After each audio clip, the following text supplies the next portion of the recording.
الحمد لله نحمده ونستعينه ونستغفره ونعوذ بالله من شرور أنفسنا ومن سيئات أعمالنا من يهده الله فلا مضل له ومن يضلل فلا هادي له وأشهد أن لا إله إلا الله وحده لا شريك له وأشهد أن محمدًا عبده ورسوله أما بعد فإن خير الحديث كتاب الله وخير الهدي هدي محمد صلى الله عليه وسلم وشر الأمور محدثاتها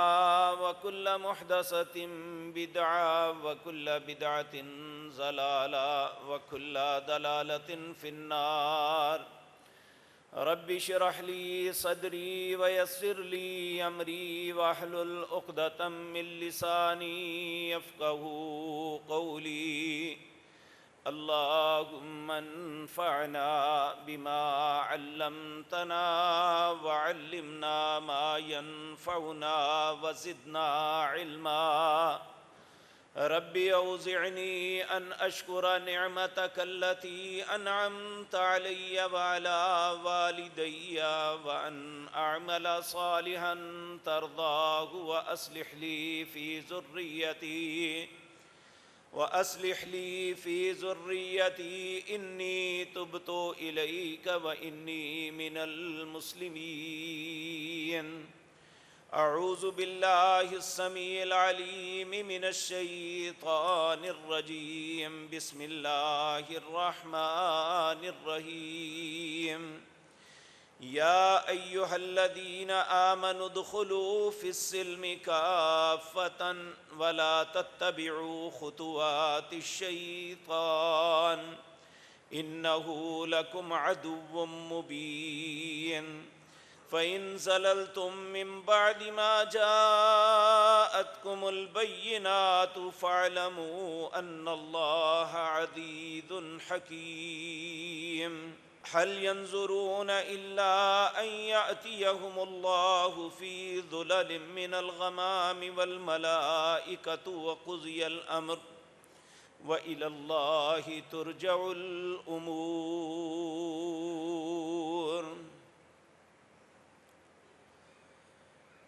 حضرات محترم، رمضان المبارک اپنی رحمتوں کو، اللہ کی مغفرتوں کو بکھیرتا ہوا گزر رہا ہے۔ آج رمضان المبارک کا آخری جمعہ ہے۔ اس کے متعلق ہم نام جو رکھا ہے وہ جمعۃ الوداع ہے، یعنی رمضان المبارک کا آخری جمعہ جب ہم اس ماہ مبارک کو ودا کر دیتے ہیں۔ اس کے بعد چند گھڑیاں، چند ساعتیں باقی رہ جاتی ہیں جو مکمل ہو گئی تو خوش نصیب وہ انسان ٹھہرے گا جس نے اس رمضان المبارک کا فائدہ اٹھاتے ہوئے اللہ کی رحمتوں کو اپنے دامن میں سمیٹ لیا، اپنی خطاؤں کی اپنے رب سے معافی مانگ لی، اور نامراد وہ شخص ہوا جس نے اس رمضان کی قدر نہ کی، نہ اس نے اپنے رب سے معافی لی، نہ اللہ کی رحمتوں کو سمیٹا۔ اللہ نہ کرے کہ ہم میں سے کوئی بھی ایسا بد نصیب ہو۔ ایسے شخص کے متعلق نبی رحمت جناب محمد الرسول اللہ نے بد دعا دی ہے کہ اللہ ایسے شخص کو ہلاک کرے جس کی زندگی میں رمضان آیا وہ اللہ سے معافی نہ لے سکا، اس نے اللہ کی رحمتوں کو نہ سمیٹا، اللہ کی جنت کے لیے اپنے آپ کو حقدار نہ بنا سکا۔ اللہ رب العزت آج بھی ہمارے پاس وقت ہے، ہم اپنی خطاؤں کی معافی مانگ لیں۔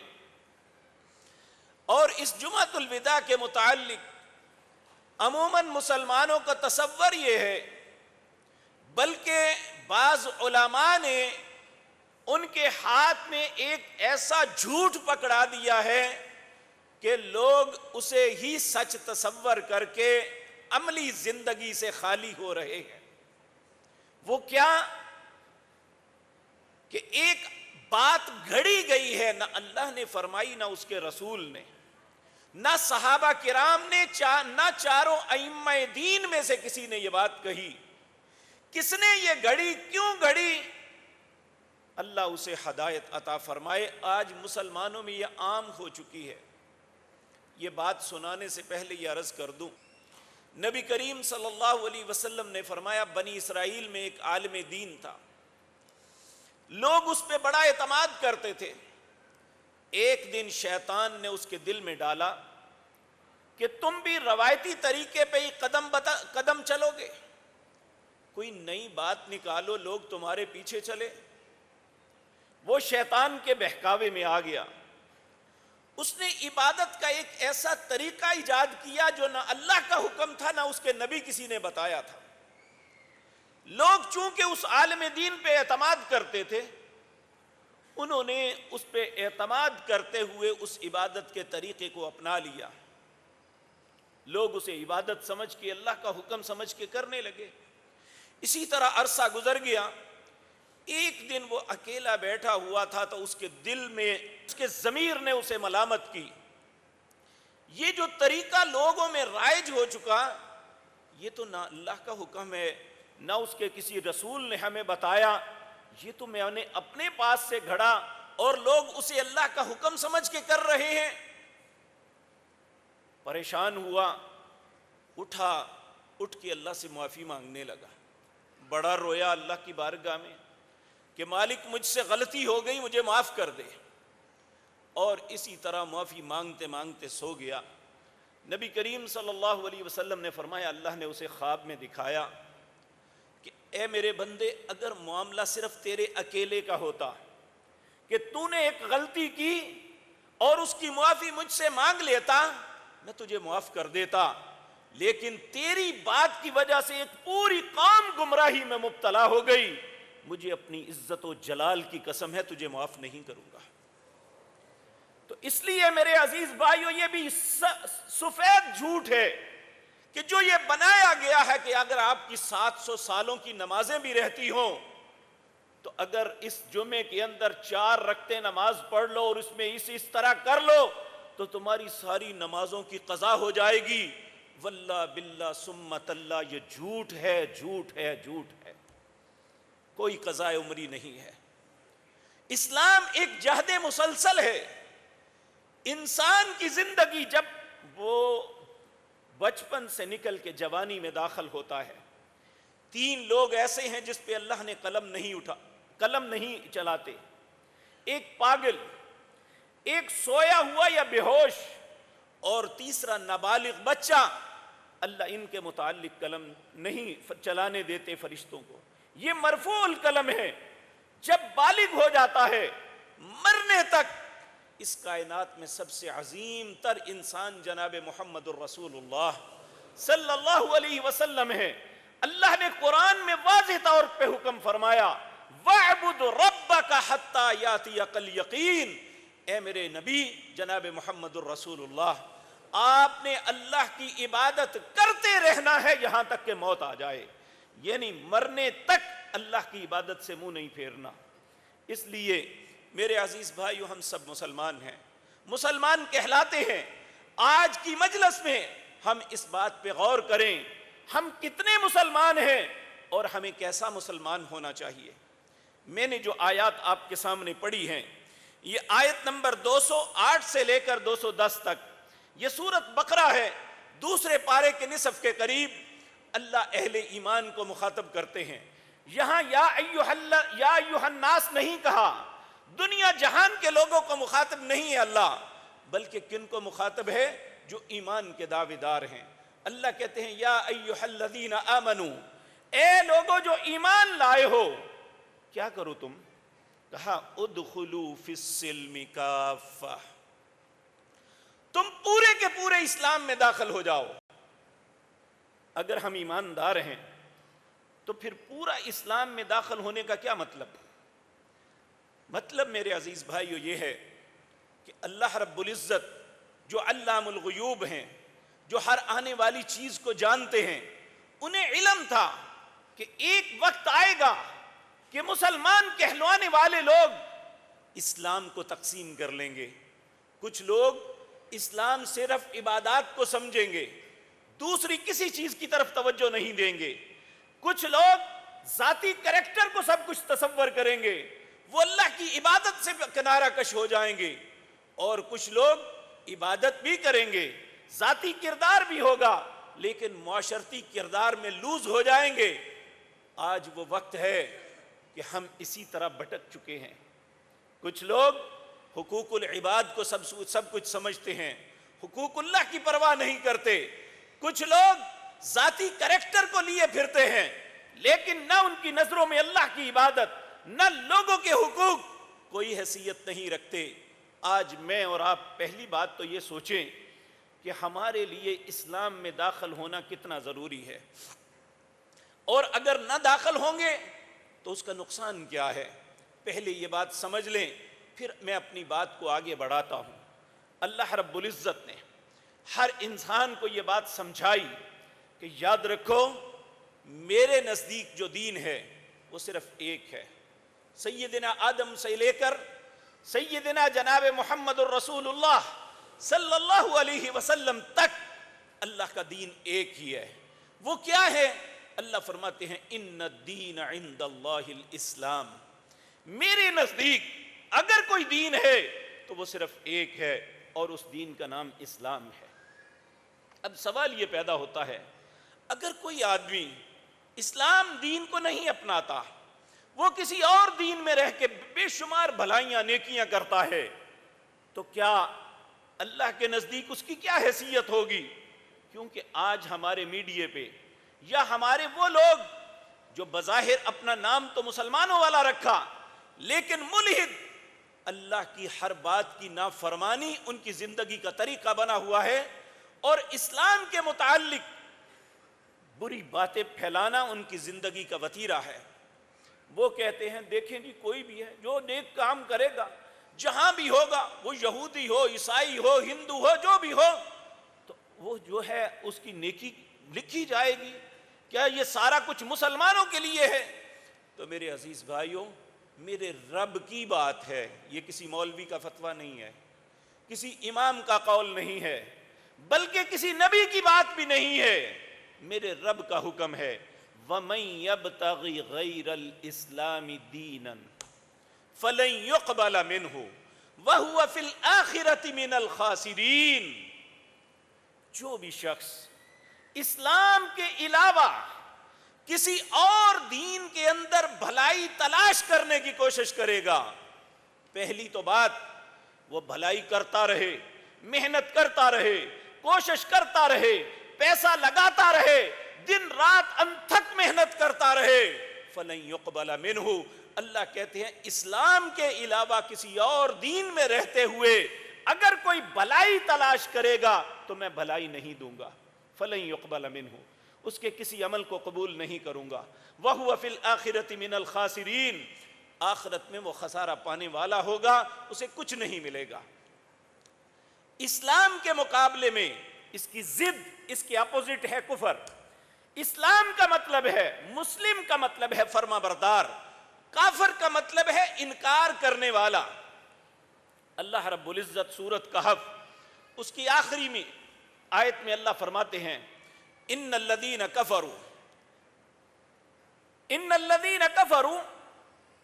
جو لوگ جنہوں نے کفر کیا اور اسی کفر کے اندر ہی ان کی موت آ گئی، فرمایا اللہ رب العزت فرماتے ہیں میں ان کے لیے ترازو ہی قائم نہیں کروں گا، ان کے اولئک الذین حبطت اعمالہم، ان کے سارے اعمال برباد ہو جائیں گے۔ فلا نقیم لہم یوم القیامت وزنا، قیامت کے دن ان کا ترازو ہی قائم نہیں کروں گا۔ دوسرا مقام اللہ فرماتے ہیں ان الذین کفروا، بے شک وہ لوگ جو کفر پہ زندگی بسر کرتے ہیں۔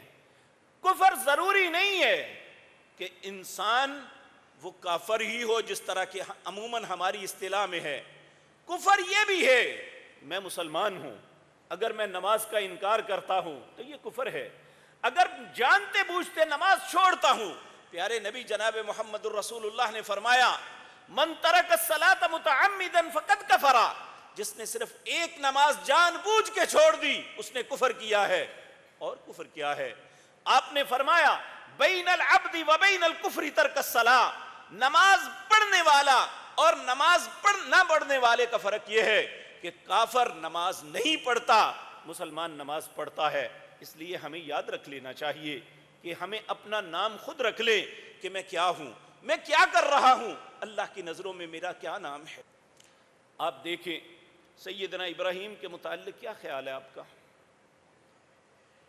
ایک نیک دل انسان، اور نبی کریم صلی اللہ علیہ وسلم نے اگر انبیاء میں سے کسی پہ فخر کیا تو سیدنا ابراہیم پہ کیا تھا۔ کہا میرے بابا ہیں ابراہیم، ان کا طریقہ بہترین طریقہ ہے۔ تو اللہ رب العزت نے سیدنا ابراہیم کو یہ بات کہی کہ جب انسان آزمائشوں میں آتا ہے نا، اس وقت عمومی طور پہ انسان بھٹک جاتا ہے، پھسل جاتا ہے۔ سیدنا ابراہیم علیہ السلام کو بہت سی آزمائشوں سے گزرنا پڑا۔ اس وقت اللہ نے یہ بات یاد دلائی، اذ قال له ربه اسلم قال اسلمت لرب العالمین۔ اللہ نے ابراہیم علیہ السلام سے کہا ہمیشہ فرما بردار رہنا، انہوں نے کہا میں دونوں جہانوں کے رب کے لیے فرما بردار ہوں، ان آزمائشوں میں کبھی نہیں پھسلوں گا۔ اور انہوں نے پریکٹیکلی کر کے دکھایا کہ ہمیشہ اللہ کے حکم کو ترجیح دی، نہ ماں باپ کو دیکھا، نہ اولاد کو دیکھا، نہ گھر بار کو دیکھا، نہ اپنی قوم کو دیکھا، نہ مملکت کے حکمرانوں کو دیکھا، سب کے ساتھ ٹکرا گئے، صرف اپنی رب کی ذات کے لیے، اپنے اسلام کو قائم رکھنے کے لیے۔ جبکہ آپ کے پاس آپشن تھی کہ تم یہ رستہ اختیار کر لو، ہمارے ساتھ تمہارا کوئی کلیش نہیں، لیکن نہیں، الم تر الی الذی، اللہ کو یہ لڑائی بڑی پسند آئی۔ حالانکہ لڑائی پسند نہیں ہے، لیکن جو اللہ کے لیے لڑائی لڑی جائے وہ اللہ کو محبوب ہے۔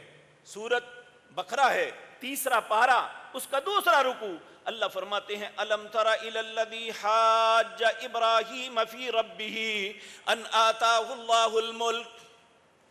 ابراہیم نے جھگڑا کیا اپنے رب کے ساتھ، اپنے رب کے معاملے میں اپنے حکمران کے ساتھ۔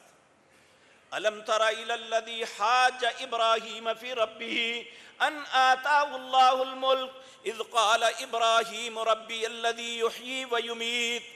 ابراہیم اسے کہنے لگا تم اپنے آپ کو خدا نہ کہو، میرا خدا، میرا رب وہ ہے جو زندہ کرتا اور مارتا ہے۔ یہ جو حکمران ہیں ان کے دماغ میں فطور بڑا ہوتا ہے، یہ اپنے آپ کو بڑے دانا اور طاقتور سمجھتے ہیں۔ اس نے فوراً کہا یہ تو میں بھی کر سکتا ہوں۔ کیسے کر سکتے ہو؟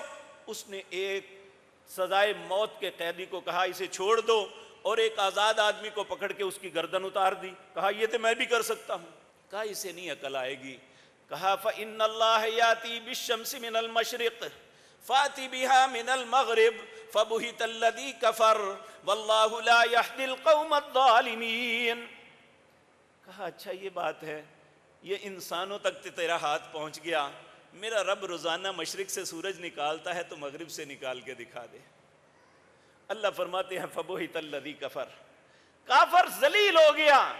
تو پھر اللہ کہتے ہیں جو سمجھنے کے باوجود سمجھنے کی کوشش نہیں کرتے، واللہ لا یہدی القوم الظالمین، اللہ ایسے ظالموں کو ہدایت نہیں دیتا۔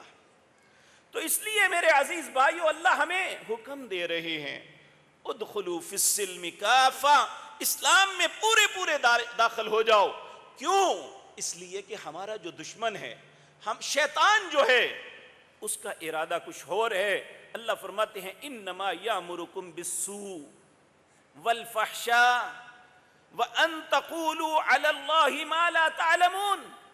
شیطان تمہارے دلوں میں یہ وسوسہ ڈالتا ہے، شیطان کا حکم تمہارے لیے یہ ہے کہ تم برائی کرو، غلط کام کرو، چوری کرو، ڈکیتی کرو، قتل کرو، دھوکہ دہی کرو۔ یہ کون کہتا ہے؟ شیطان۔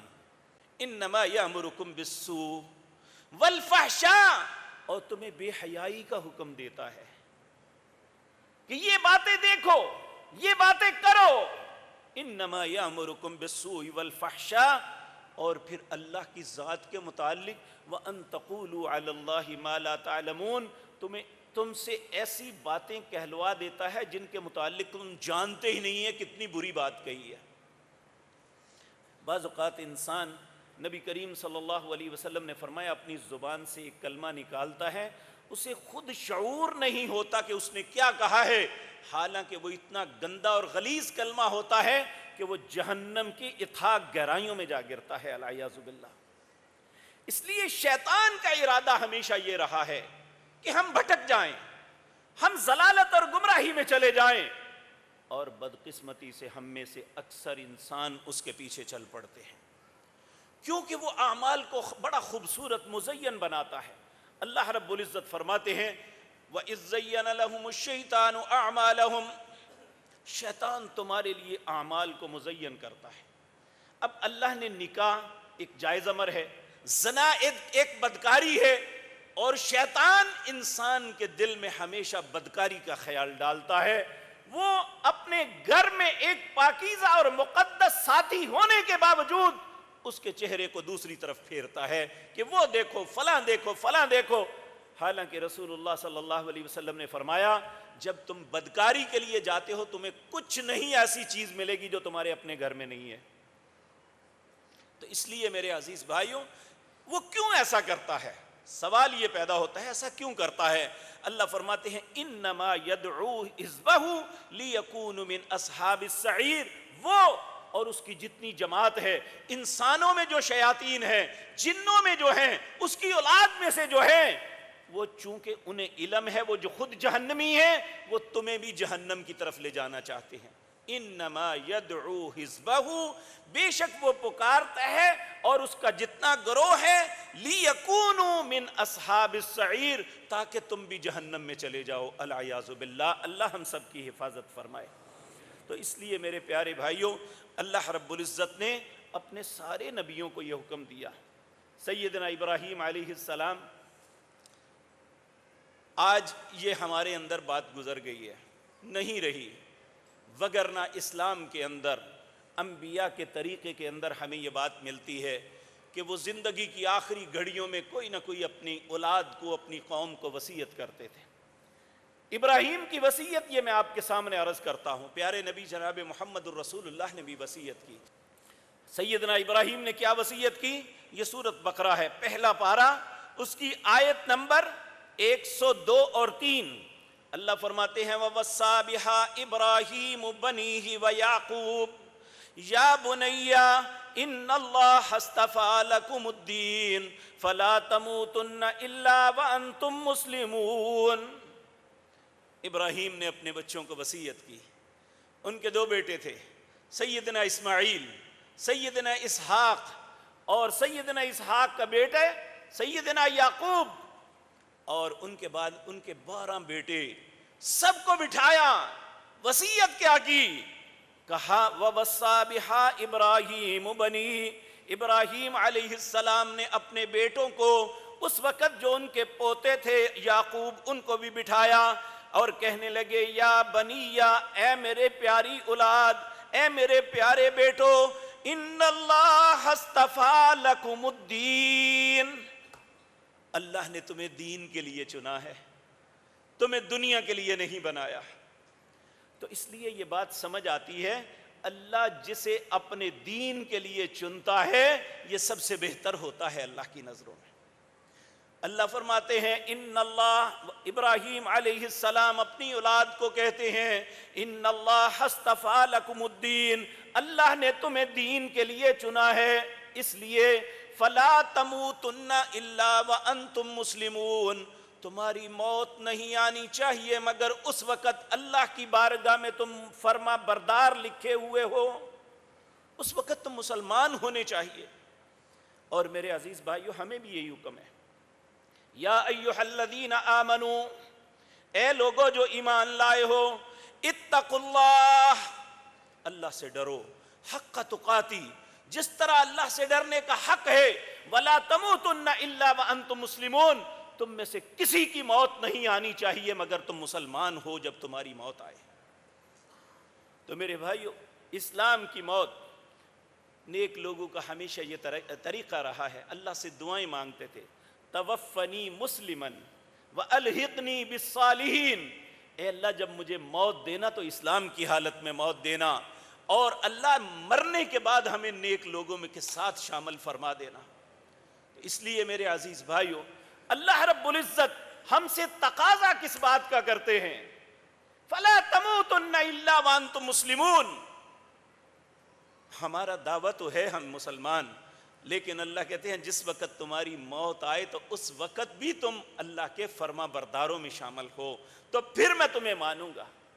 اور میرے بھائیو، جو شخص رسول اللہ صلی اللہ علیہ وسلم نے فرمایا، مسند احمد میں روایت ہے، نبی کریم صلی اللہ علیہ وسلم نے فرمایا، ما من عبد مسلم، کوئی بھی بندہ جو مسلمان ہے اللہ کو روزانہ اس بات کا یقین دلاتا ہے، یکون حین یصبح وحین یمسی 3 مرات، 3 دفعہ اس بات کا یقین دلاتا ہے۔ اور یاد رکھیں، زبان سے انسان کہے تو اس کا عمل نہ ہو تو اللہ ایسے شخص کے متعلق فرماتے ہیں، یا ایھا الذین آمنوا لم تقولون ما لا تفعلون، اے اہل ایمان وہ بات مت کہو جس پہ عمل نہیں ہے، یا جو تم کہتے ہو وہ کرتے نہیں تو پھر نہ کرو۔ لم تقولون، کیوں کہتے ہو تم؟ ما لا تفعلون، جس پہ عمل نہیں کرتے۔ کبر مقتا عند اللہ، اللہ کے نزدیک بدترین جرم یہ ہے کہ انسان جو زبان سے کہتا ہے اس کا اس پہ عمل نہیں ہے۔ تو ہم اپنے آپ کو مسلمان کہتے ہیں تو مسلمان کا مطلب فرما بردار، جو اللہ کو یقین دلائے 3 باتوں کا، 3 دفعہ صبح اور 3 دفعہ پھر شام کو یقین دلائے۔ کن باتوں کا؟ وہ کہے، رضیت باللہ ربا، اے اللہ تیرے رب ہونے پہ راضی ہوں میں، تو میرا مالک۔ رب کسے کہتے ہیں؟ جو مالک بھی ہو، جو خالق بھی ہو، جو رازق بھی ہو، یعنی جس کی ملکیت میں ہم ہیں، جس نے ہمیں پیدا کیا ہے، جو ہمیں رزق دیتا ہے۔ یہ تینوں صفات صرف اللہ رب العزت کی ذات میں ہیں۔ اللہ میں تیرے رب ہونے پہ راضی ہے۔ اب مالک کی بات نہ مان کے انسان رہ سکتا ہے وہاں؟ اب دنیا میں ہی لے لیں، آپ کہیں پہ ملازمت کرتے ہیں، آپ کا ایگریمنٹ ہوتا ہے کہ یہ کام آپ کریں گے، اس کے عوض میں یہ تنخواہ ملے گی۔ اللہ کا اور ہمارا ایگریمنٹ ہے کہ یہ کام تم کرو، اسلام کے دائرے میں رہتے ہوئے ان اعمال کو تم کرو، اس کے بدلے میں جنت تمہیں عطا کروں گا اور جہنم سے بچا دوں گا۔ تو اللہ کو رب مانے، رضیت باللہ ربا، دل کی گہرائیوں سے یہ کہے کہ اللہ تیرے رب ہونے پہ راضی ہوں، وبمحمد صلی اللہ علیہ وسلم نبیا، اے اللہ میں تیرے نبی محمد صلی اللہ علیہ وسلم کے نبی ہونے پہ راضی ہوں۔ اگر ہم رسول اللہ کے نبی ہونے پہ راضی ہیں تو کیا ہم ان کے طریقے پہ چل رہے ہیں؟ اگر تو چل رہے ہیں تو پھر تو جو کہتے ہیں یہ درست ہے۔ تو اگر ہم ان کے طریقے کو ہی پسند نہیں کرتے، ان کے چہرے کو ہی پسند نہیں کرتے، ان کے افعال و اعمال کو ہی پسند نہیں کرتے، بلکہ ہم اپنے فرقے کو پیٹتے رہتے ہیں کہ جو ہمارے مولوی نے کہا، جو ہمارے امام صاحب نے کہا، تو پھر اللہ کے نبی کو نبی کیا مانا؟ وَبِمُحَمَّدٍ صلی اللہ علیہ وسلم نبیا، اور تیسرا وَبِالْإِسْلَامِ دِينًا، میرا دین صرف اسلام ہے اور کچھ نہیں ہوں، اسلام کے علاوہ میرا کوئی اور دین نہیں ہے۔ تو اللہ نبی کریم صلی اللہ علیہ وسلم نے فرمایا، إِلَّا كَانَ حَقًّا عَلَى اللَّهِ أَن يُرْضِيهُ، اللہ پہ پھر یہ حق ہو جاتا ہے کہ اللہ اس کو راضی کرے، جو وہ چاہتا ہے اللہ اسے عطا کرے گا۔ اس لیے اسلام وہ دین ہے جس کے اندر اللہ کی رضا ہے۔ اسلام کے احکامات پہ اعتراض کرنا مسلمان کا شیوہ نہیں ہے۔ مالک جو کہتا ہے اسے مان لینا غلام کا شیوہ ہے، کہ جو مالک نے کہا بس ٹھیک ہے، میرا ایگریمنٹ جو ہے وہ مالک ہے میں نوکر ہوں، وہ آقا ہے میں غلام ہوں، تو پھر مجھے اعتراض کرنے کا کیا حق ہے کہ اللہ نے یہ کیوں کہا، اللہ نے اپنے رسول سے یہ کیوں کہا؟ یہ حق پھر نہیں ہے۔ اسلام یہ ہے کہ رضینا باللہ ربا، اے اللہ تیرے رب ہونے پہ راضی، وبالاسلام دینا، اور تیرے دین اسلام پہ۔ اور سب قبر میں جب جائیں گے یہی تو 3 سوال ہوں گے۔ جب انسان قبر میں جاتا ہے، کہا 2 فرشتے آتے ہیں، فیجلسان، دونوں اس میت کو اٹھا کے بٹھا دیتے ہیں۔ یہاں پہ کچھ لوگ اعتراض کرنا چاہیے، جن کی قبر نہیں بنی، جنہیں جلا دیا جاتا ہے، جو ڈوب جاتے ہیں، تو اللہ کے لیے یہ کام مشکل ہے؟ نبی کریم صلی اللہ علیہ وسلم نے فرمایا پہلی امتوں میں ایک شخص تھا، بڑا ہی غلیظ گندا انسان، برا تھا۔ جب مرنے کا وقت آیا تو اس وقت اس نے اپنے بچوں کو اکٹھا کیا، کہنے لگا ساری زندگی اچھا کام کوئی نہیں کیا، مرنے لگا ہوں، اللہ کی بارگاہ میں کون سا چہرہ لے کے جاؤں گا؟ میری وصیت ہے جب میں مر جاؤں میری میت کو جلانا، اور اس کی جب راکھ بن جائے آدھی کو پانی میں بہا دینا، اور جس دن سخت آندھی آئے آدھی کو ہوا میں اڑا دینا۔ انہوں نے ایسا ہی کیا۔ نبی کریم صلی اللہ علیہ وسلم نے کہا کہ اللہ نے پانی کو حکم دیا کہ میری امانت واپس کر دو۔ پانی بھی تو اللہ کے حکم سے چلتا ہے نا، پانی نے ایک ایک ذرہ واپس کر دیا۔ پھر ہوا کو حکم دیا میری امانت واپس کرو، ایک ایک ذرہ واپس ہو گیا، اللہ نے اپنی بارگاہ میں کھڑا کر لیا۔ کہاں بھاگ گیا؟ کیوں ایسا کیا؟ تو وہ ایک الگ معاملہ ہے۔ دیکھیں یہ بات، ایسا اعتراض نہیں بنتا جس اللہ نے جب ہم کچھ نہیں تھے ایک غلیظ پانی سے اتنا خوبصورت انسان بنا دیا، کیا بنے ہوئے انسان کو مرنے کے بعد زندہ کرنا اللہ کے لیے مشکل ہوگا؟ یہ تو کفار کا طریقہ تھا کہ انہوں نے نبی کریم کے سامنے ایک ہڈی پکڑی اور اسے ایسے مسل کے کہنے لگا کہ اسے اللہ زندہ کرے گا۔ تو اللہ نے کہا جب تم پہلے پیدا ہوئے تو وہ زیادہ مشکل تھا یا یہ؟ اب تو یہ ہے سب کچھ۔ اس لیے اللہ کے لیے پیدا کرنا مشکل نہیں، اور اللہ کے لیے حساب لینا بھی مشکل نہیں۔ آپ دیکھیں قوم فرعون اور فرعون یہ دریا میں غرق ہوئے، اللہ روزانہ کہتے ہیں النار یعرضون علیہا غدوا وعشیا، میں صبح اور شام ان کو آگ پہ پیش کرتا ہوں۔ نبی کریم جب معراج پہ گئے تو اللہ نے انہیں پریکٹیکلی دکھایا۔ آپ نے فرمایا جس طرح تم اپنے جانوروں کو ہانک کے پانی پہ لے جاتے ہو، فرشتے، اللہ کے فرشتے فرعون اور آل فرعون کو ہانک کے آگ پہ لے جاتے ہیں۔ تو اس لیے یہ بات اعتراض نہیں بنتا، کیونکہ اللہ سب کچھ کرنے پہ قادر ہے۔ واللہ علی کل شیء قدیر، اللہ ہر چیز پہ قادر ہے۔ تو قبر میں جاتے ہی فرشتے بٹھائیں گے، چاہے وہ جل گیا ہے تب بھی بٹھا لیں گے، اور اس سے 3 سوال ہوں گے، من ربو کا۔ اب وہ ممبر پہ کھڑے ہو کے عالم دین کیوں نہیں، لوگوں کو سمجھانے والا، لیکن اس کا خود عمل نہیں ہے، اللہ کو پہچان ہی نہیں سکے گا۔ اس سے پوچھا جائے گا من رب کا، تیرا رب کون ہے؟ جس طرح انسان بدکتا ہے اس طرح بدک کے کہے گا ہاں لا ادری، میں نہیں جانتا میرا رب کون ہے۔ صرف وہ بتا پائے گا جو مسلم اللہ کا فرما بردار ہوگا۔ ہاں لا ادری، میں نہیں جانتا میرا رب کون ہے۔ دوسرا سوال ہوگا من نبی کا، تیرا نبی کون ہے؟ پھر وہ کہے گا ہاں، کیونکہ نبی کے طریقے پہ چلا ہی نہیں۔ وہ کہے گا مجھے نہیں پتا میرا نبی کون ہے۔ پھر پوچھا جائے گا تیرا دین کیا ہے؟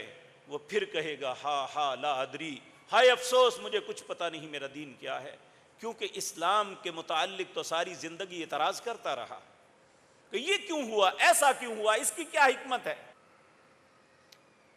مسلمان کا فرض یہ ہے، دیکھیں ہمارے اور یہودیوں میں ایک فرق ہے۔ اللہ نے یہود کا تذکرہ کیا قرآن کریم کے اندر کہ ان کے نبی نے ان کے سامنے اللہ کا حکم پیش کیا، انہوں نے آگے سے کہا سمعنا، اے اللہ کے نبی ہم نے سن لیا، تو اگلا جواب ان کا یہ تھا وعصینا، ہم مانیں گے نہیں۔ اور مسلمان کے متعلق اللہ نے یہ کہا کہ جب ان کے سامنے اللہ کے نبی نے اللہ کا حکم پیش کیا، انہوں نے کہا سمعنا و اطعنا، ہم نے سن لیا، ہم فرما برداری کریں گے۔ آج میں اور آپ اس ترازو میں اپنے آپ کو تولیں، ہم سنتے تو سب ہیں، جو عمل کر لیتا ہے وہ مسلمان ہے، جو انکار کر دیتا ہے وہ یہودی کی طرح ہے۔ جس نے اللہ کا حکم سن کے کہا وَعَصَيْنَا، میں نہیں مانوں گا، آج زمانہ بدل گیا، تو یہ اسلام نہیں ہے، یہ مسلمانی نہیں ہے۔ تو میرے عزیز بھائیوں، اسلام کے اندر پورا داخل ہونا کیا ہے؟ دیکھیں، 3 چیزیں ہیں انسان کی زندگی کے اندر۔ ایک ہے اس کا ذاتی کریکٹر، یہ بھی عین اسلام ہے۔ ایک ہے اس کا اور اس کے رب کا تعلق، یہ بھی ایک اسلام کا اہم رکن ہے۔ ایک ہے اس کا معاشرے کے ساتھ تعلق، یہ بھی عین اسلام ہے۔ ان تینوں میں سے کسی چیز کو آپ الگ نہیں اسلام سے کر سکتے۔ تینوں پہ عمل کریں گے تو اسلام ہوگا، اگر تینوں نہیں ہیں تو ہم اسلام پہ پورا عمل کرنے والے نہیں ہیں۔ آپ دیکھیں میرے بھائیوں، اللہ نے جب اپنے حبیب کریم جناب محمد الرسول اللہ صلی اللہ علیہ وسلم کو نبوت سے سرفراز فرمایا، آپ اپنی قوم کے سامنے آئے تو آپ نے آتے ہی اسلام کے احکامات پڑھ کے نہیں سنانے شروع کیے تھے۔ سب سے پہلی بات جو آپ نے اپنی قوم کے سامنے کی تھی، انہوں نے یہ کی تھی کہ میں نے 40 سال تمہارے اندر گزارے، جس میں میرا بچپن بھی ہے، میری جوانی بھی ہے۔ جب انسان 40 سال کا ہوتا ہے میچور ہو جاتا ہے۔ اللہ قرآن میں بھی کہتے ہیں وَلَمَّا بَلَغَ أَشُدَّهُ 40 سَنَةً، جب انسان 40 سال کا ہوتا ہے تو میچور ہو جاتا ہے۔ اس لیے جب میچور ہوتا ہے تو اللہ کسی کو نبوت دیتے ہیں۔ 15 سے لے کر 40 سال تک یہ لاؤبالی کی عمر ہوتی ہے، جوانی کی عمر ہوتی ہے، اس میں خطاؤں سے کوئی نہیں بچ سکتا، لیکن اللہ کے نبیوں کو اللہ بچا کے رکھتے ہیں۔ نبی کریم صلی اللہ علیہ وسلم فرماتے ہیں میری زندگی میں صرف 2 باتیں مجھے یاد ہیں۔ ایک، جب میں چھوٹا سا تھا، حلیمہ کے گھر میں تھا، تو ایک دن ایک گھر سے شادیانے بجنے کی آواز آ رہی تھی، شادی تھی۔ میں نے اپنی بہن سیما سے کہا میں ذرا دیکھ کے آتا ہوں۔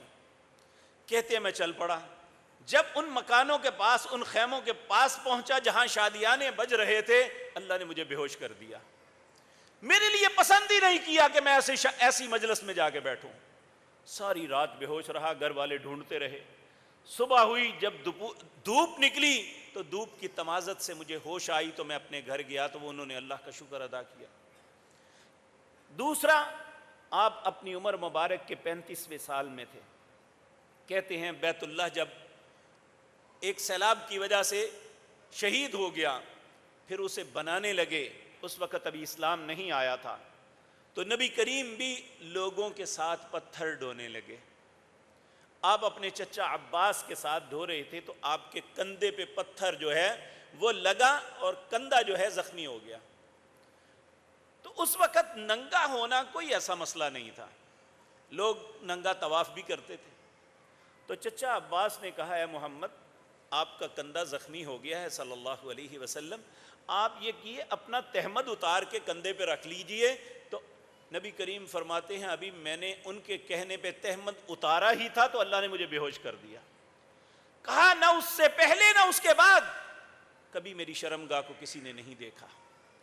تو یہ نبی کریم صلی اللہ علیہ وسلم، آپ نے اپنی قوم کے سامنے جو سب سے پہلی چیز پیش کی وہ کہا میں 40 سال تمہارے اندر رہا، کوئی میری زبان سے بات غلط، میرے ہاتھ سے کوئی عمل غلط، میں نے کسی کا کوئی حق مارا ہو، میں نے کسی کا کوئی لے کے رکھا ہو، میں نے کسی کو کوئی اذیت دی ہو، میری زبان سے کسی کے لیے گالی نکلی ہو، 40 سال کے عرصے میں ایک بات بتا دو۔ تو میرے پیارے بھائیو، ان سب نے کہا ہمیشہ آپ کو سچا اور امانت دار پایا ہے۔ تو سب سے پہلی بات جو نبی کریم کی سیرت میں ہمیں ملتی ہے، جو اسلام کی بنیاد اور اساس ہے، وہ ہے ذاتی کریکٹر۔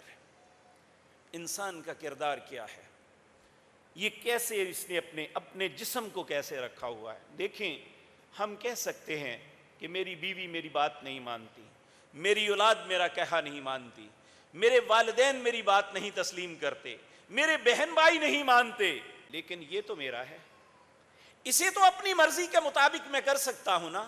اس کو درست رکھنے کا نام کریکٹر ہے۔ انسان اپنی آنکھوں کو خیانت سے بچائے، اپنی زبان کو جھوٹ، غلاظت اور بد تہذیبی سے بچائے، اور اپنے دل کو منافقت سے بچائے، اپنے اعمال کو ریاکاری سے بچائے، اور ایسے مال سے اپنے آپ کو بچائے جسے اللہ نے حرام کیا ہوا ہے۔ یہ کریکٹر تو انسان بنا سکتا ہے نا اپنا، یہ تو کسی کے بس میں نہیں ہے، یہ تو انسان اپنی مرضی کے مطابق جیسے چاہے ڈال سکتا ہے۔ آپ دیکھیں، آپ اللہ کے گھر میں تشریف لائے، آپ نے چاہا تو آئے، آپ کے ذہن نے سوچا کہ اللہ کے گھر میں چلے، آج جمعہ کا مبارک دن ہے، ہم اللہ کی بارگاہ میں جا کے اپنی حاجات پیش کرتے ہیں، اللہ کی بارگاہ میں جا کے اللہ کی بات کو سنتے ہیں اور اس کے سامنے نماز ادا کرتے ہیں، شاید اسی وجہ سے اللہ ہم پہ رحم کر دے۔ تو کتنے لوگ ہیں جنہوں نے یہ نہیں ارادہ کیا وہ یہاں تک نہیں آ سکے، یا وہ کسی بھی مسجد نہیں جا سکیں گے۔ تو آپ نے چاہا تو آپ نیکی کے لیے آ گئے، اگر آپ چاہیں تو اس جسم کو برائی کی طرف لے جائیں، اب یہ آپ کی مرضی ہے۔ تو اسلام کی سب سے بنیادی بات یہ ہے کہ انسان اپنا کردار کیسا بناتا ہے۔ پھر یہ بات بھی یاد رکھیں، انسان بھول جاتا ہے، یہ بہکاوے میں آ جاتا ہے، جس طرح سورۃ حشر میں اللہ فرماتے ہیں کمثل الشیطان اذ قال للانسان اکفر فلما کفر قال انی بری۔ شیطان کی مثال یہ ہے کہ انسان کو برائی کی طرف آمادہ کرتا رہتا ہے۔ فلما کفر، جب انسان اس کی بات مان کے غلط کام کر لیتا ہے، یہ ایسا برا ہے، یہ فوراً اس سے کنارہ کش ہو جاتا ہے، کہتے ہیں قال انی بری، برائی کروانے تک اس کے ساتھ تھا، جب اس نے برائی کہی کر لی تو کہا اب میرا تیرا کوئی تعلق نہیں ہے۔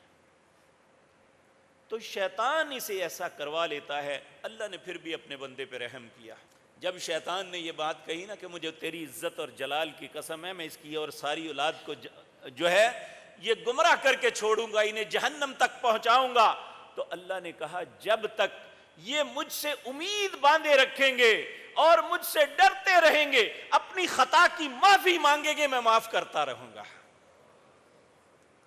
تو ایک انسان کا کریکٹر کتنا بھی لوز کیوں نہ ہو، جب بھی اس کی زندگی میں موقع کوئی آ جائے، اس کا ضمیر اسے ملامت کرے تو اسے فوراً اللہ سے معافی مانگ لینی چاہیے۔ پیارے نبی جناب محمد الرسول اللہ نے فرمایا التائب من الذنب کمن لا ذنب لہ، اپنے گناہوں پہ اللہ سے معافی مانگنے والا ایسا ہے جیسے اس نے گناہ کیا ہی نہیں تھا۔ بلکہ سورۃ فرقان کے اندر تو اللہ نے بڑی عجیب بات کی، اللہ فرماتے ہیں الا من تاب وآمن وعمل عملا صالحا فاولئک یبدل اللہ سیئاتہم حسنات وکان اللہ غفورا رحیما۔ جس انسان کو احساس ہو جائے کہ میں لوز کریکٹر ہوں، میرا کریکٹر اچھا نہیں ہے، اللہ کی بہت سی نافرمانیاں کر بیٹھا ہوں، الا من تاب، پھر وہ توبہ کر لیتا ہے، وآمن، اور سچا ایماندار بن جاتا ہے، وعمل صالحا، گناہوں کی زندگی چھوڑ کے نیکی کا رستہ اپنا لیتا ہے، پھر اللہ اس پہ اتنا خوش ہوتا ہے فَأُولَئِكَ يُبَدِّلُ اللَّهُ سَيِّئَاتِهِمْ حَسَنَات، اس کی سابقہ زندگی کے گناہوں کو بھی نیکیوں میں لکھ دیتا ہے۔ اس لیے آج بھی میرے اور آپ کے پاس وقت ہے، اگر کل ہمارا اچھا نہیں تھا تو آج ہم اپنا اچھا آج اور کل کو اچھا کر سکتے ہیں۔ وہ کس طرح کہ اگر انسان اپنے کریکٹر کو درست کر لے، اپنے رویوں کو بدل لے، اپنی زبان، اپنی نظر کو، اپنے دل کو بدل لے، تو اللہ اس کو اتنا خوش ہوگا، اللہ اس کی خطاؤں پہ درگزر کر کے اللہ اس کی ساری خطاؤں پہ قلم پھیر دیں گے۔ تو اسلام کی پہلی شق یہ ہے کہ انسان اپنے کریکٹر کو درست کرے۔ اللہ ہمیں اچھا کردار، اپنے معاشروں میں اچھا کردار ادا کرنے کی توفیق عطا فرمائے۔ دوسرا کریکٹر ہے انسان کا اپنے رب کے ساتھ، کہ ہمارا اپنے رب کے ساتھ تعلق بھی ہے یا نہیں ہے۔ تو اگر ہمارا اور رب کا تعلق ہی نہیں ہے تو پھر اسلام کیسا؟ دیکھیں نا، سلام تو اس کے ساتھ ہوتی ہے نا جسے ملیں، تو جس سے ملنا ہی نہیں ہے اس پہ ساتھ سلام دعا کہاں ہونی ہے؟ تو اللہ کے ساتھ ملیں گے تو اس کے ساتھ تعلق بنے گا نا، اور اللہ کے ساتھ تعلق اس کی بنیاد نماز ہے۔ پیارے نبی صلی اللہ علیہ وسلم نے فرمایا، یہ بات مجھے میرے رب نے بتائی، قسمت الصلاۃ بینی و بین عبدی، اللہ نے اپنے اور بندے کے درمیان نماز کو تقسیم کیا ہوا ہے۔ اذا قال العبد الحمد للہ رب العالمین فقال اللہ عز وجل حمدنی عبدی، جب بندہ ہاتھ باندھ کے کھڑا ہوتا ہے، نظریں جھکائی ہوئی ہیں، شرمندگی کے ساتھ اللہ کی تعریف کرتا ہے، تمام تعریفیں اللہ تیری ہیں جو دونوں جہانوں کا رب ہے، اللہ آگے سے کہتے ہیں حمدنی عبدی، میرا بندہ میری تعریف کر رہا ہے۔ جب بندہ کہتا ہے الرحمن الرحیم، اے اللہ تو رحمان و رحیم ہے، اللہ آگے سے جواب دیتے ہیں اسنا علی عبدی، میرا بندہ میری ثنا بیان کر رہا ہے۔ جب بندہ کہتا ہے مالک یوم الدین، اے اللہ تو قیامت کے دن کا مالک ہے، تو اللہ رب العزت آگے سے جواب دیتے ہیں مجدنی عبدی، میرے بندے نے میری بزرگی کا اظہار کیا۔ پھر بندہ دو باتوں کا یقین دلاتا ہے، ایاک نعبد و ایاک نستعین، اے اللہ میں تمہیں یقین دلاتا ہوں عبادت صرف تیری، مدد بھی صرف تجھ سے چاہتا ہوں، اور کسی سے میری کوئی توقع نہیں ہے۔ اللہ پھر آگے جواب خوش ہو کے دیتے ہیں، ھذا بینی و بین عبدی نصفین، یہ میرے اور بندے کے درمیان آدھی آدھی بات تھی، اب میرے بندے مانگ مجھ سے کیا چاہتا ہے میں تمہیں عطا کروں۔ تو بندہ کیا مانگتا ہے؟ کہتا ہے اہدنا الصراط المستقیم، اللہ مجھے سیدھے رستے پہ چلا دے۔ یہ کائنات میں سب سے قیمتی چیز ہے کسی انسان کے لیے کہ وہ صراط مستقیم پہ آ جائے۔ صراط مستقیم وہ رستہ ہے جو جنت کی طرف انسان کو لے جاتا ہے۔ پھر بڑی معصومیت سے کہتا ہے، اے اللہ تجھے پتا ہے میں کون سا رستہ مانگتا ہوں؟ صراط الذین انعمت علیہم، اللہ مجھے وہ رستہ چاہیے جس پہ چل کے لوگ آئے، تو نے انہیں انعامات سے نوازا، غیر المغضوب علیہم ولا الضالین، مجھے وہ رستہ نہیں چاہیے جس پہ چل کے لوگ آئے تو نے کہا جاؤ تم گمراہ ہو اور جاؤ تم میرے غضب کا شکار ہو، اللہ مجھے وہ رستہ نہیں چاہیے۔ تو انسان کا اللہ کے ساتھ تعلق کیا ہے؟ اب جو لوگ یہ کہتے ہیں میرا ذاتی کردار بڑا ٹھیک ہے، یہ اللہ عبادت نماز نموز یہ اتنی ضروری نہیں ہے، مجھے بتائیں جس غلام کا اپنے مالک کے ساتھ تعلق نہیں اس کا کردار کیا ہوگا؟ جس بندے کا اپنے رب کے ساتھ تعلق نہیں ہے اس کے کردار کو کیا کرنا ہے؟ بلکہ وہ تو ایک لوز کریکٹر، کمینہ انسان ہے، جس نے اسے پیدا کیا، جس کی زمین پہ رہتا ہے، جس کا دیا ہوا رزق کھاتا ہے، پھر اس کی عبادت نہیں کرتا، اس کے ساتھ تعلق نہیں قائم کرتا، اس کا کردار کیا ہے؟ وہ سمجھتا رہے کہ میں بڑا صاحب کردار ہوں، وہ لوز کریکٹر، گندا اور غلیظ انسان ہے۔ اس لیے اسلام کا دوسرا اصول یہ ہے کہ ہمیں اپنے رب کے ساتھ تعلق رکھنا چاہیے۔ کب تک؟ حتی یاتی وعبد ربک حتی یاتیک الیقین، اس وقت تک عبادت کرنی۔ بعض صوفیاء جنہوں نے یہ گندا اور غلیظ عقیدہ دیا کہ انہوں نے کہا عبادت کرتے کرتے یہاں تک بندہ پہنچ جاتا ہے اس کے بعد عبادت کی ضرورت ہی نہیں رہتی۔ کیا رسول اللہ سے بہتر عبادت کوئی کر سکتا ہے؟ رسول اللہ سے زیادہ اللہ کا مقرب کوئی ہو سکتا ہے؟ رسول اللہ صلی اللہ علیہ وسلم سے زیادہ کوئی اللہ سے ڈرنے والا ہو سکتا ہے؟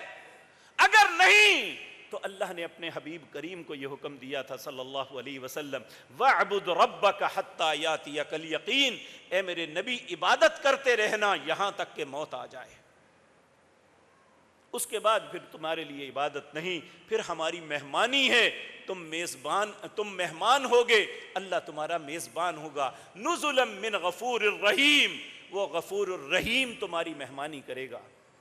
اگر آج ہم اس کی عبادت کریں گے، آج اس کے ساتھ تعلق قائم رکھیں گے، تو میرے عزیز بھائیو، نبی کریم صلی اللہ علیہ وسلم، آپ دیکھیں کسی کا باپ وصیت کر جائے نا تو کہتے ہیں ساری زندگی باپ کی کوئی بھی بات نہ مانی ہو، کہتے ہیں میرے باپ نے وصیت کی تھی میں یہ پوری ضرور کرنی ہے۔ ہمارے سب کے باپ رسول اللہ کے قدموں پہ قربان ہو جائیں تو پھر بھی آپ کی عزت اس سے زیادہ ہے۔ نبی کریم نے آخری وصیت کیا کی؟ اماں جی عائشہ صدیقہ رضی اللہ تعالی عنہا طیبہ طاہرہ فرماتی ہیں، نبی کریم فرما رہے تھے، اے میری امت کے لوگوں، میری آخری وصیت تمہارے لیے یہ ہے، الصلاۃ الصلاۃ الصلاۃ وما ملکت ایمانکم، نماز کا خیال رکھنا، نماز کا خیال رکھنا، نماز کا خیال رکھنا، اور جو تمہارے زیر نگیں، تمہارے ملازمین ہیں، تمہارے نیچے کام کرنے والے ہیں، ان کا خیال رکھنا۔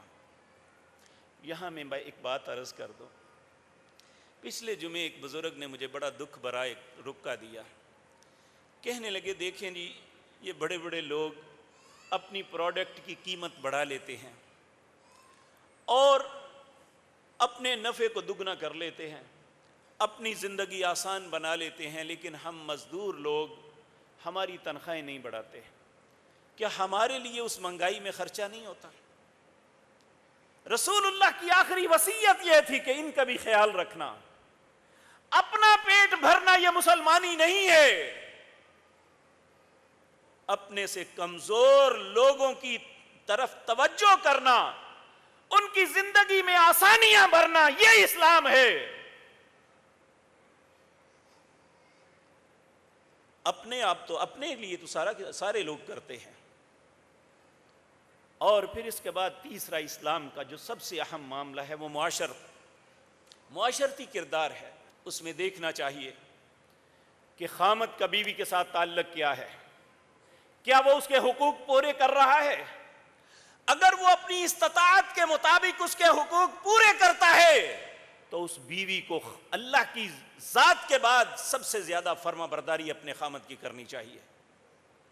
ہر بات پہ اسے ڈانٹنا، اسے تان و تشنیع کا نشانہ بنانا، یاد رکھیں میں اپنی ماؤں بہنوں سے التماس کروں گا، نبی کریم صلی اللہ علیہ وسلم نے فرمایا میں سب سے زیادہ عورتوں کو جہنم میں دیکھا، کہا اللہ کے رسول سبب کیا؟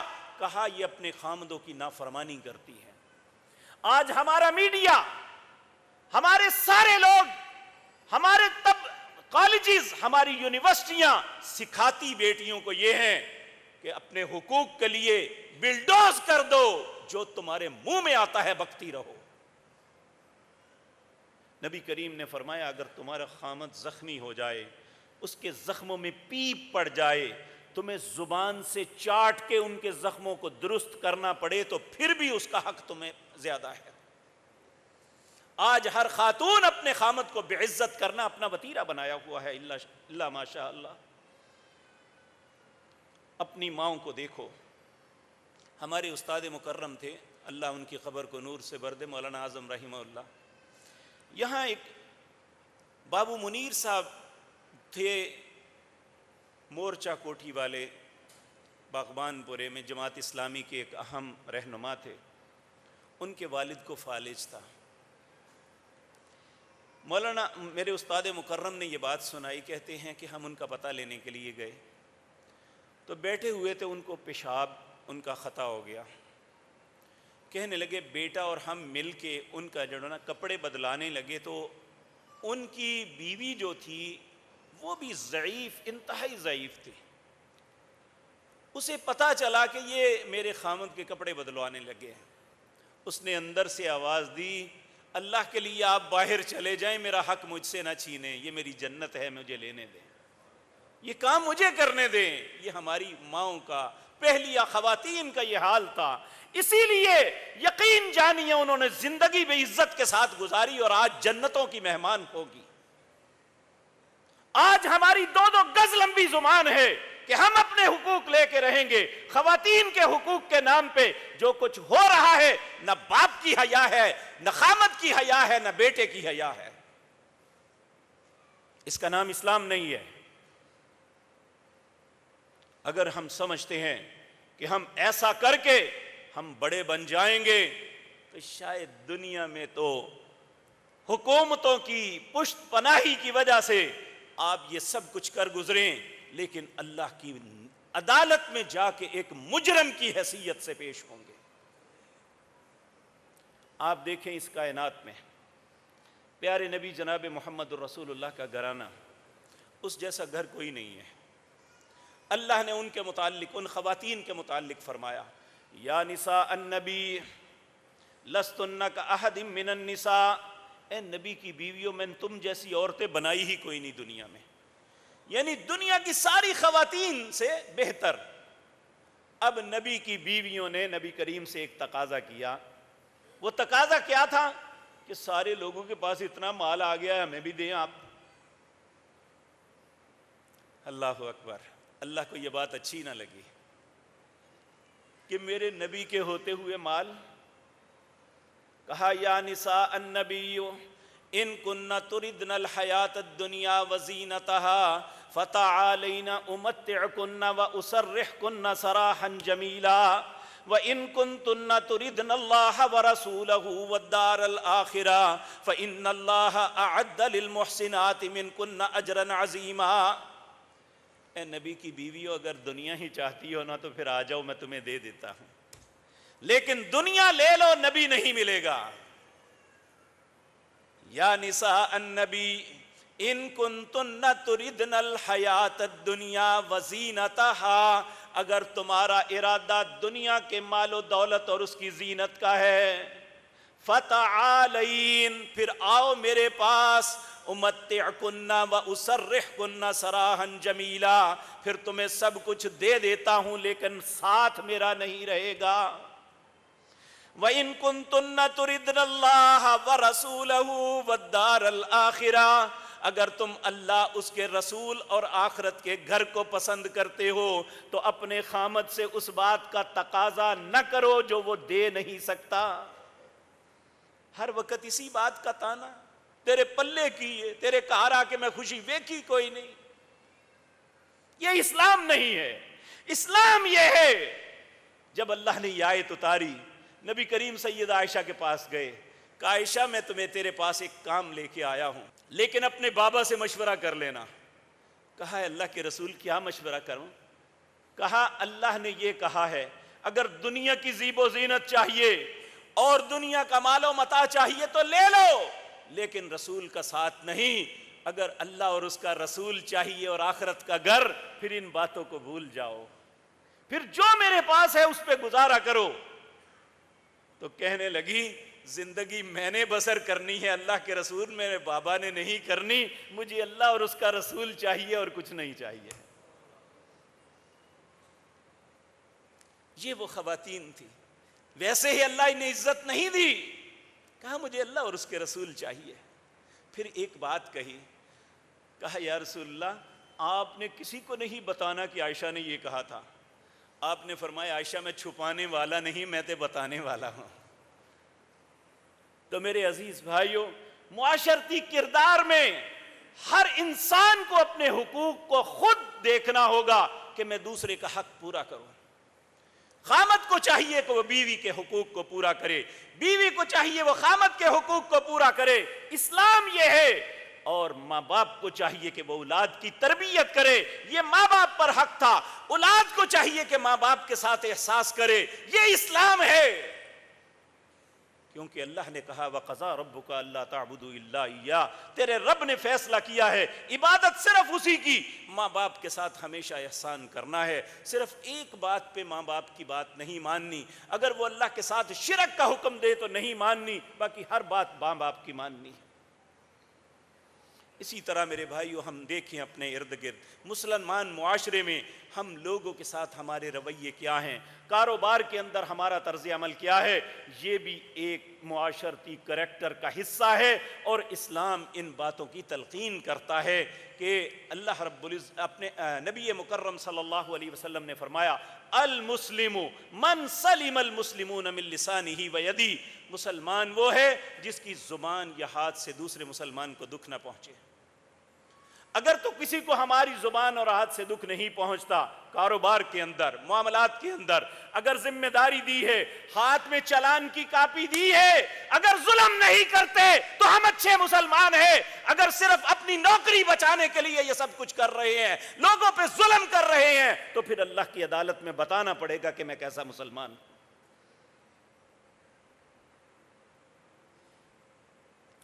اگر مقتول کے خاندان سے پیسے لے کے اسے انصاف دینا ہے تو اس جج کو بتانا پڑے گا، اس تفتیشی کو بتانا پڑے گا کہ میں کیسا مسلمان تھا،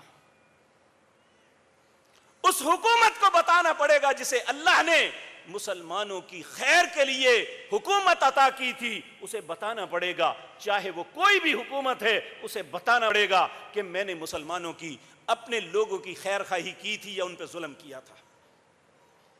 وہاں اسلام تلے گا، وہاں پتا چلے گا کون اچھا مسلمان ہے۔ ایک عالم دین کو اللہ کی عدالت میں بتانا پڑے گا یہ ممبر رسول ہے، یہاں کھڑے ہو کے لوگوں کو مس گائیڈ کرے گا، قرآن کی غلط تعبیر کرے گا، رسول اللہ پہ جھوٹ باندھے گا، تو اسے بتانا پڑے گا کہ تو کیسا مسلمان تھا، تو مسلمان تھا بھی یا نہیں ہے۔ اس لیے میرے بھائیو، آج کے دن ہم یہ عہد کر کے اٹھیں کہ اللہ کا یہ حکم جو ہمیں دیا جا رہا ہے، یا ایھا الذین آمنو، اے لوگو جو ایمان لائے ہو، ادخلوا فی السلم کافہ، اسلام میں پورے پورے داخل ہو جاؤ، ولا تتبعوا خطوات الشیطان، شیطان کی بات نہ ماننا، اس کے پیچھے نہ چلنا، انہ لکم عدو مبین، وہ تمہارا ظاہراً دشمن ہے۔ پھر اللہ فرماتے ہیں فإن زللتم من بعد ما جاءتکم البینات، اتنے دلائل سننے کے بعد پھر تم دوسرا رستہ اختیار کرو گے گمراہی والا۔ فَاعْلَمُوا أَنَّ اللَّهَ عَزِيزٌ حَكِيمٌ، اگر ایسا کرو گے تو جان لو اللہ غالب بھی ہے اور حکمت والا بھی ہے۔ پھر اللہ کہتے ہیں هَلْ يَنظُرُونَ، اب کس بات کا انتظار کر رہے ہو؟ إِلَّا أَن يَأْتِيَهُمُ اللَّهُ فِي ظُلَلٍ مِّنَ الْغَمَامِ وَالْمَلَائِكَةُ وَقُضِيَ الْأَمْرُ، کہ اللہ فرشتوں کے جھرمٹ میں اپنی عدالت لدا کے تمہارے متعلق فیصلہ کر دے تو پھر سوچو گے؟ هَلْ يَنظُرُونَ، کس بات کے منتظر ہو؟ اور جب سپریمیم عدالت میں فیصلہ آ جائے تو اس کی اپیل کہیں نہیں ہوتی۔ پھر فَإِنَّكَ تَقْضِي وَلَا يُقْضَى عَلَيْكَ، ہم قنوت، دعائے قنوت کے اندر یہ پڑھتے ہیں، اے اللہ جب تیرا فیصلہ آئے، تیرے فیصلے پہ دوسرا کسی کا فیصلہ نہیں آ سکتا۔ تو اللہ رب العزت ہمیں سمجھ دے، ہم اسلام کی طرف پلٹ آئیں۔ تو وہ پلٹنے کا طریقہ کیا ہے؟ اللہ فرماتے ہیں وَاتَّبِعُوا أَحْسَنَ مَا أُنزِلَ إِلَيْكُم مِّن رَّبِّكُم، لوگو اتباع کرو سب سے بہترین چیز کی جو اللہ نے محمد الرسول اللہ پہ نازل کی، جس کا نام قرآن ہے۔ من قبل ان یاتیکم العذاب بغتۃ وانتم لا تشعرون، اس سے پہلے کہ تم پہ عذاب آ جائے پھر کوئی بھی تمہاری مدد نہیں، تمہیں پتہ ہی نہیں چلے گا ہمارے ساتھ بنا کیا ہے۔ اللہ اس وقت سے پہلے ہمیں مسلمان بننے کی توفیق عطا فرما دے، ہمیں اچھا مسلمان بنا دے۔ اللہ ہمیں، ہمارے والدین، ہماری اولادوں کو مسلمان بنائے، مسلمانوں پہ اسلام کی حالت میں موت نصیب فرمائے اور نیک لوگوں کا ساتھی بنائے۔ اقول قولی ھذا۔